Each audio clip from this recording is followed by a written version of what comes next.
Hola a todos y todas. Mediante este video tutorial os enseñaremos a matricular a vuestros hijos en las diferentes actividades extraescolares. Lo primero que tendremos que hacer es entrar en la página del colegio antoniano.eus y ahí clicar en el link de Alexia. Una vez que entremos en Alexia, como siempre, escribiremos el nombre de usuario y la contraseña. Muy bien. Carricaburu. Vale.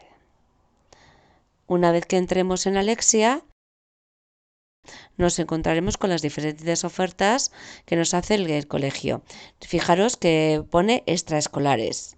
En este caso, en ella aparece una pequeña flecha en la que deberíamos de clicar, donde pone ver todas.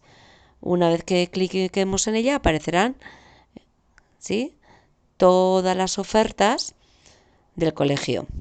Vale, como os podéis fijar, en esta página hemos utilizado el ejemplo de las diferentes actividades que se ofrecerían a un alumno de la ESO, que serían, pues en este caso, mecanografía, teatro y robótica. Elegiremos teatro y una vez hecho eso, le daríamos a solicitar.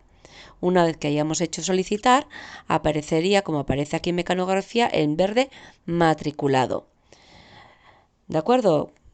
Si tuviéramos más de un hijo o una hija, abriríamos el menú de arriba, elegiríamos al hijo o hija al que queremos matricular, en este caso en las actividades extraescolares, y el proceso sería el mismo.